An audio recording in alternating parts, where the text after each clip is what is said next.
en tant que coach tey jii nii ban taxawaay moom la Pape Thiaw war a am nan la war a mën a téye tey ay joueurs am en plus coow li ci jot am yëpp ak et cetera nan la mën a canaliser joueurs am ak tey taxawaay bi mu war a am. mais comme je dis ah bu kenn tiit bu ko ragal parce que aujourd'hui Sénégal nekkatuñu néophyte compétition Sénégal aujourd'hui du point de vue de l'encadrement du point de vue des joueurs du point de vue total tous les paramètres qui composent notre équipe machallah ñoom ñëpp dañu am maturité pour te dire ces dernières années je pense 4 fois de suite je pense le Sénégal ces derniers 4 ans on a joué des demi-finales et des finales et je pense que Sénégal masul faillir à son comportement football nag dafa am ay folklore man li xew yépp dama ko boole ci folklore bi l'ambiance avant match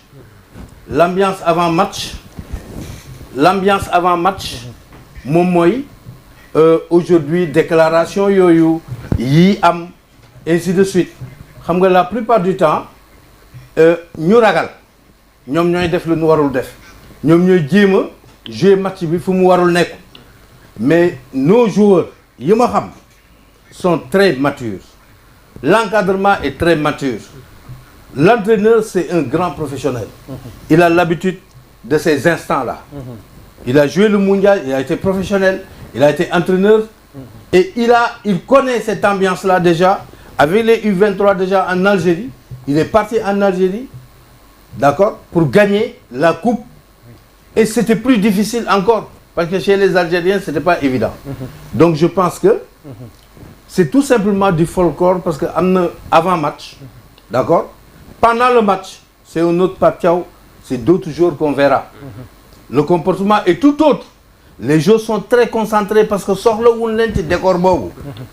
ñun fi leen soxla mooy ñoom ils savent que c'est 11 contre 11 sur le terrain c'est l'argument technique c'est l'argument physique c'est l'argument mental et c'est l'argument d'initiative qui règne ñoo leen ëpp ay joueurs d'expérience des gens qui ont du métier nous avons déjà des gens yi nga xam ne à toutes les lignes ils sont capables d'être entraîneurs de gérer l'équipe et sur le plan de la sérénité le Sénégal n'a jamais montré une petite faiblesse une fébrilité le Sénégal a montré une démarche même je dis audacieuse même menée au score et l'histoire a montré également que nous avons été au Congo dans cette ambiance-là le Sénégal n'a pas tremblé même mené 2-0 donc pourquoi aujourd'hui le Sénégal doit trembler je ne le pense pas je pense que débat bi rek nit ñi ñoo ragal ñooy kii ñoo bëgg seen équipe ba napp coow bi mi ngi mel na mbiru politique bu bal bi tawee rek on verra la nañ ci dellu soir bu baax a baax alors doyen Mbaye Jacques Diop donc gis nañu ci li nga xamante ne ni moom moo di image yi par rapport ak li nga xamante ne moo di Sénégal bi mu doon jógee Tanger di ñëw Rabat ci gaar gis ngeen ko image yi noonu vraiment insécurité bi ñu fa nemmeeku woon dem nañ sax ba pratiquement joueurs yi dañoo amoon problème jaxasoo bi et tout lu ne mënoon fa xaj alors tey jii nii doyen Mbaye Jacques Diop bi nga gisee image yi tey jii li jot a xew ban jàngat nga ci def. jàngat bi ma ci njëkk a jàngat mooy am na négligence de la part en tout cas des fédéraux parce que bi ñu en tout cas commencé di déplorer la billetterie waroon nañ ñoom jël seen ay dispositions par rapport à ça. Parce que ces genres de match là soo xoolee fii l'équipe du sénégalaise a été mise en danger. Et c'est très grave parce que je ne peux pas comprendre une équipe qui joue une finale nga bàyyi ko sax même soo ko joxee ay wagon nga bàyyi ko mu jël TGV. Et l'autre élément d'appréciation ou bien l'autre élément que je fustige c'est le communiqué de la fédération. Parce que dans ces genres de situation doo communiquer heure bi ngay yegseeg heure bi ngay départ. Tu n'as pas besoin de communiquer koy communiquer kan ngay communiquer ne ko dañuy jël train TGV ak yooyu dafa am solo ça veut dire que ce communiqué là n'a même pas sa raison d'être je suis désolé de le dire. D'ailleurs même la presse marocaine accuse la fédération d'amplifier les choses parce que ñoom ñoo déclaré l'heure d'arrivée parce que quand tu dis que je vais arriver à telle heure comprendre que les gens dañ fay xaar Sadio Mané parce qu'ils ont besoin de le voir ils ont besoin de voir Kalidou ak yooyu prendre des photos wala des selfies donc l'autre chose aussi moi j'ai pas senti en toute honnêteté là au moins l'État du Sénégal. Parce que dans ces genres de situations, on a un ambassadeur, on a un consul qui sont établis au Maroc. Et ces gens-là devaient prendre les dispositions. Quand nous sommes qualifiés en finale, je suis persuadé que la fédération a envoyé des émissaires pour une mission de prospection à Rabat. Mais au-delà de ça, l'ambassadeur, tout comme le consul, devait prendre leurs dispositions. Et au moins, le ministère des Affaires étrangères aussi, même la présidence de la République. Parce que dans ce genre d'action-là, soit voyager auto, c'est risqué, soit voyager train, c'est risqué. Parce qu'on ne sait jamais de quoi sera fait. Maintenant, le meilleur moyen de transporter, le meilleur moyen d'être en sécurité, c'était de prendre un avion. Même si tu fais 2 heures de temps. C'est vrai qu'entre Rabat et qui, c'est pas loin, c'est presque 300 km. Moi, je l'ai parcouru en voiture, dans l'auto. Comprendre que, mais c'est en quelques 300. Donc, là, les gens auraient pu prendre les dispositions pour ne pas prendre d'abord le train. Parce que déjà, quand tu descends à la gare de Rabat, da ngay jógee Casablanca dem Rabat, tu as l'impression que tu es à la gare du nord de Paris parce que dafay desservir partout. Donc loolu aussi c'est des erreurs d'appréciation de la fédération, mais c'est des erreurs aussi d'accompagnement de l'État du Sénégal, parce que cette équipe day dem finale avec une équipe marocaine, tu prends toutes les dispositions pour les même faire voyager en avion, parce que la sécurité,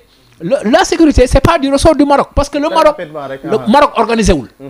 Maroc mooy day accueillir, mais c'est la CAF qui organise. Là aussi la CAF est fautive quelque part aussi. D'accord, très intéressant. Alors coach Lamine Mboup, tey nga nekk international football, tey ji gis nga li xew ci Maroc ak joueurs yi bi ñu doon ñëw. Tey bu tollee fii ni tey ndax lii mën na am benn impact ci joueurs yi, ndax tamit mën na am njeexital bu négatif ci mentalité joueurs yi, mais aussi tamit ci terrain bi seen taxawaay. Je ne pense pas. Mbaye a dit ce qui devait être fait et qui n'a pas été fait. Mais je ne pense pas que ça puisse être nuisible par rapport à nos joueurs. Parce que Salam vous a parlé de l'équipe nationale du Sénégal. L'équipe nationale du Sénégal, c'est une machine. C'est une machine de football. Il faut que les gens comprennent que dans tous les comportements, Sénégal doit avoir la capacité de faire mal à son adversaire. Capacité de faire mal, moi, que offensivement, les plus hauts,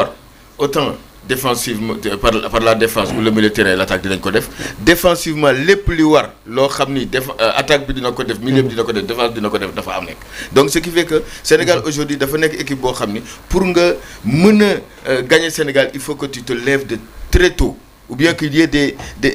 des choses comme Karok bi ñu demee Angleterre contre le Brésil des choses qui n'ont pas été bien faites mais quand l'équipe nationale du Sénégal est prête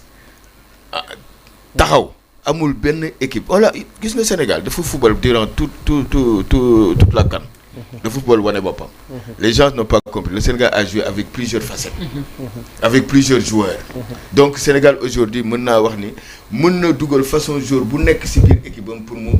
contrer une équipe adverse te aujourd'hui match bi mu am c'est un match qui sera très tactique très technique parce que équipe bi nekk en face c'est des joueurs qui jouent avec